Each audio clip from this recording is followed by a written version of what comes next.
Assalamualaikum warahmatullahi wabarakatuh. Zaman pasti akan terus berganti, masa ke masa akan terlampaui, dan hanya akan mengisahkan cerita dan sejarah. Di bumi ini, tidak akan pernah luput dari manusia-manusia munafik dan dari pengkhianatan. Manusia-manusia dipenuhi sifat kedengkian dan keserakahan. Di negeri ini, kemiskinan semakin merajalela. Siapapun selalu ingin menjadi penguasa, agar harga diri mereka tidak direndahkan dan agar tidak dipermalukan. Perselisihan dan perpecahan semakin meluas antar individu ataupun antar kelompok.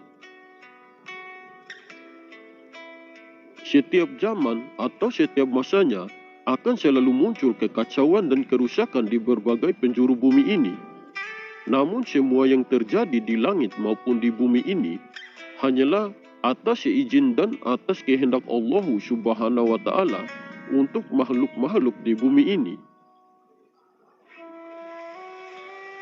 Dengan begitu, Allah Subhanahu wa Ta'ala selalu mengirim kekasihnya pada setiap zamannya dalam bentuk wadah yang berbeda-beda dan akan terlahir kembali secara berulang-ulang.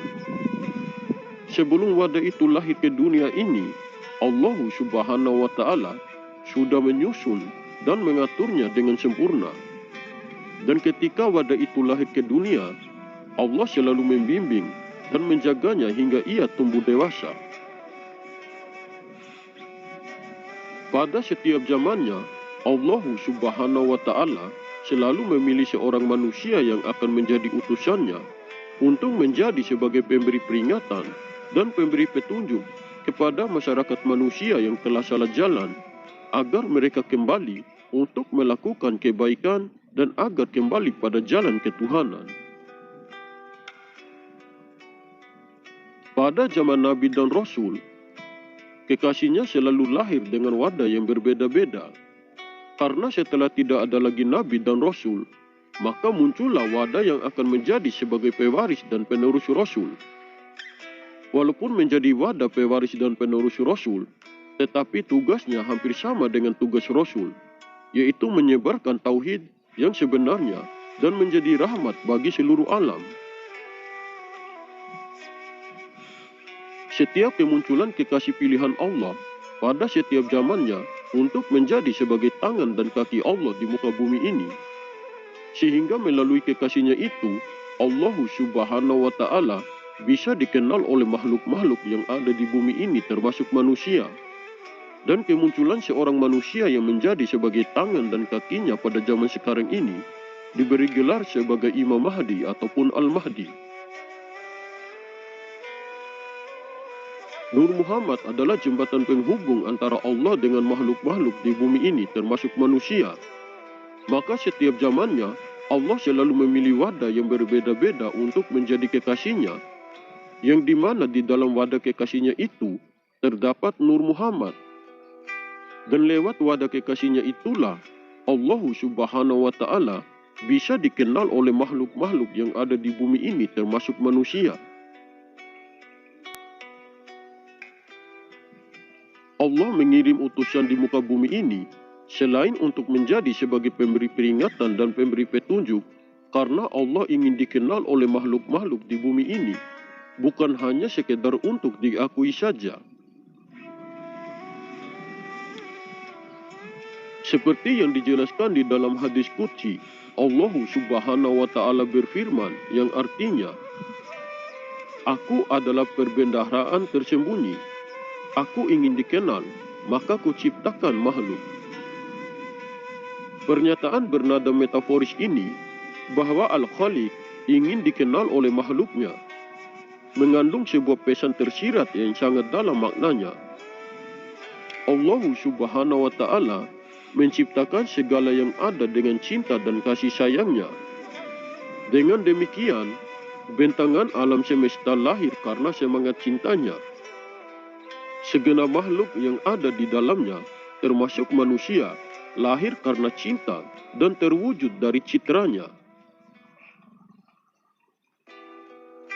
Ibnu Arabi menjelaskan hal ini dengan sangat indah. Karena manusia ada berdasarkan citra ilahi, dia pun menjadi tidak tahan apabila terpenjara. Lalu Tuhan membebaskannya dari keterpenjaraan itu melalui nafas yang maha pengasih. Karena nafasnya adalah sifat dari cintanya. Dengannya, Tuhan menggambarkan dirinya dalam kata-kata, "Aku ingin dikenal." Zat yang Maha Kuasa menciptakan manusia melalui napas yang Maha Pengasih. Itulah mengapa napas ilahi ini identik dengan eksistensi alam semesta. Alam semesta pun mengenalnya sebagaimana yang diinginkannya. Dengan demikian, alam semesta ini identik dengan rahmat dan kasih sayangnya. Imam Al-Mahdi hanyalah sebuah gelar yang diberikan kepada manusia utusan Allah yang muncul pada zaman sekarang ini. Kebenaran yang sebenarnya bahwa Imam Mahdi akan selalu ada pada setiap zamannya. Hanya saja di setiap zamannya, sebutannya saja yang berbeda. Imam Mahdi adalah seorang pemimpin yang mendapatkan petunjuk langsung dari Allah Subhanahu wa Ta'ala. Nabi dan Rasul saja adalah seorang pemimpin yang mendapatkan petunjuk langsung dari Allah Subhanahu wa Ta'ala. Makanya sebelum ada Imam Mahdi ataupun Al-Mahdi pada zaman sekarang ini, sebenarnya Imam Mahdi sudah ada juga pada zaman dulu. Makanya akan selalu muncul manusia-manusia pilihan Allah yang akan menjadi Imam Mahdi dalam bentuk wadah yang berbeda-beda. Setelah tidak ada lagi Nabi dan Rasul, maka muncullah manusia-manusia pilihan Allah yang menjadi khalifah Allah, yang akan menjadi pemimpin seluruh makhluk yang ada di langit maupun yang ada di bumi ini.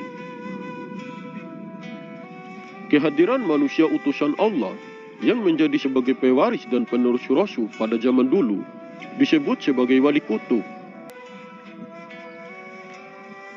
Sosok Imam Mahdi adalah manusia biasa, tetapi bukan manusia biasa.